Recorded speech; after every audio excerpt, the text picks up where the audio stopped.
Well, welcome back. We're starting the fourth how-to session on my build along of the Egri engine house. I jumped ahead a little bit and already constructed the back wall, and I wanted to point out a couple things that we're going to have to address as we build the rest of them. Here you can see this is the wall that I haven't glued together, and I already layered it. I'm not sure you can see it, but the pilasters are standing proud, and this piece here is also layered over top. Now, something else I wanted to point out, I'm not sure you can tell it, but there's a definite bow top to bottom on this piece, so I'm going to have to put something on the back, on the inside, to straighten that. I might use some, like 1/4-inch balsa, maybe square, or some basswood, or just something to prevent that from bowing. I've gone ahead and I've cut out the remaining pieces from our overlays. Next thing we're going to do is we're going to glue these pieces of cardstock for the metal siding. You're just going to glue them over top of the other overlays. Again, I still like using the stick glue. I find it to be very convenient, but you do have to be a little careful that you don't get smears all over everything, because that can make it look nasty. This piece will be glued over top of the other overlay. Again, line it up carefully. Hopefully get it right the first time. Although with the stick glue you can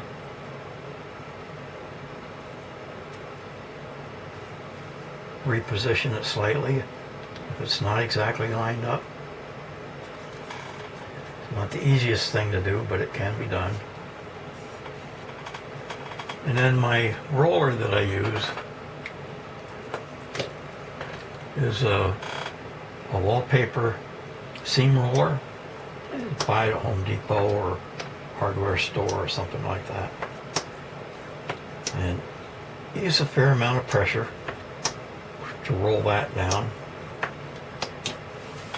in place. I also, by the way, edged that piece around with the gray marker as well. Now we're going to put these layering pieces over top of our cutout walls, just like so.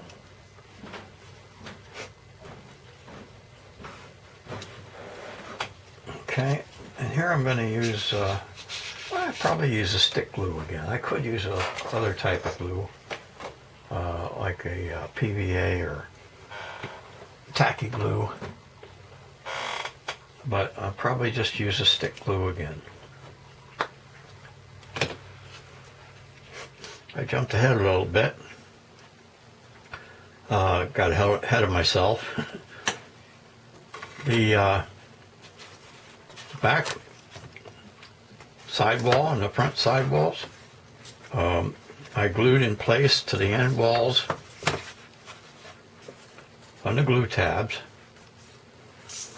using tacky glue. And then I thought, well, I might just as well continue on with this. So I cut some reinforcing pieces. You can see them here on the end walls. This is some heavy chipboard, cardstock, if you will. I call it chipboard. This stuff is I don't know how many ply it would be called, but it's 2 millimeters thick. You can actually almost see that there's a a line where it's 2 layers glued together, and I bought it that way. And I used this to make a brace for inside the end walls. Remember I said when we cut out the openings it was going to be really flimsy, and I also wanted something to make the walls thicker so it had a little more appearance. When we put the doors in behind here, so there would be a little bit of an offset. Kind of hard to see this, but it's going to be in like about that far. If you notice, there is a shadow or a shading already on the drawing here, which to me says this is set back in pretty far into the wall. So that's why I wanted to make it thicker. Not only that, it strengthens this considerably.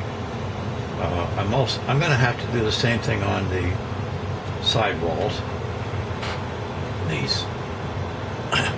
This board that I have, I bought, I think it was 9 by 12 inches, and it's just it'd be like a backer board that you'd see on a pad of drawing paper or watercolor paper or something like that.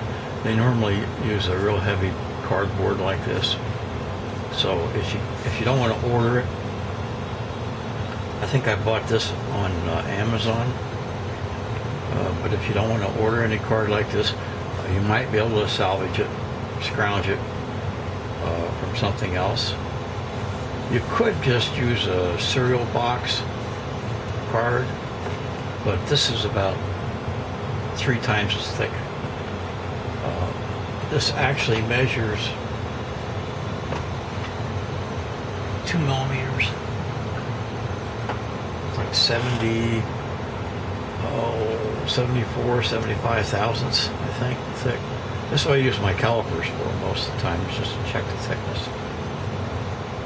Or maybe you can see that. It's like about 74 thousandths of an inch thick. Now, if you don't want to use card, you could use 16th inch sheet balsa wood or basswood or plywood. If you feel like cutting out these openings in plywood, it'd be pretty hard to do, but certainly would be doable. But you really need something here to reinforce these ends. I'm going to do the same thing on the side walls. The way I do this is to just measure the required length. Keep in mind that you're going to have it's going to sit inside of these now, inside of your end walls. So you take your scale rule or just a regular 12-inch rule and measure that distance between those walls. And on my HO gauge it says it's 63 feet and 3 inches.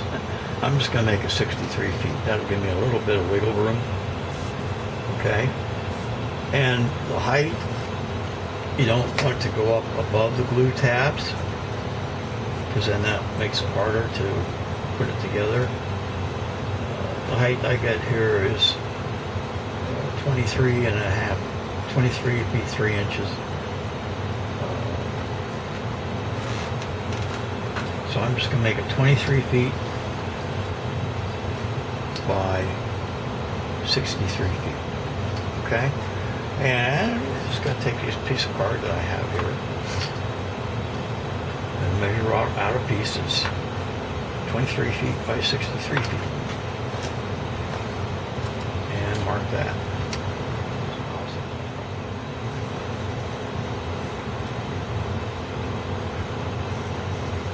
You'll know when you're all the way through. It just separates like that. Okay.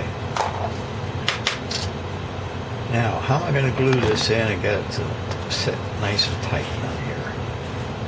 Well, first of all, you got to test fit it and make sure that it fits in here where you want it, like that.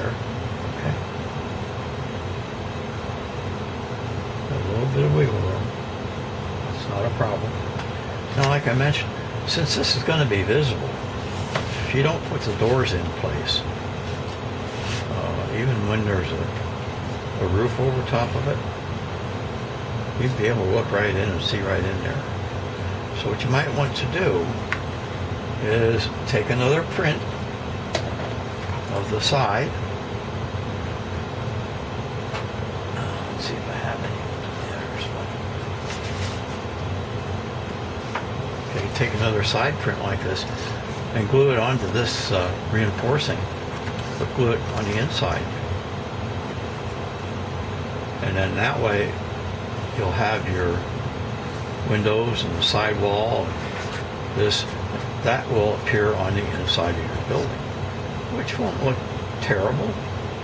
It's not going to be as highly detailed as it would be on the outside, but that's all right. It'll still present a more finished appearance than it would if you just leave it the raw card. Okay, here we're going to do a little different procedure. Remember I said this is slightly bowed? Well, that means we're going to have to clamp it. And the best thing I've found for that are these little mini clamps. Bought these from Harbor Freight Tools. Oh, I think they were probably about $3 maybe for a dozen of them, something like that. They're really cheap. Don't buy them from Micro Mart. They cost 3 times as much. But I use those as my clamps. Now, here we're going to use a different type of glue. This is a tacky, well, that's actually like a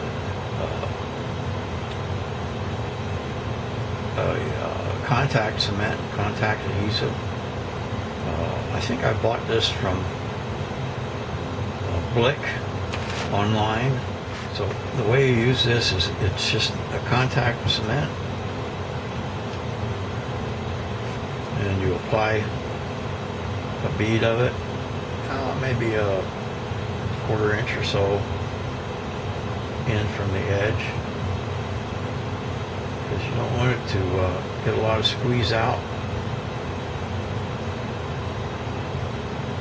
And maybe put a bead here. Not really wild with it, you can put it across the corner. And then we wipe this off so it doesn't get glued fast.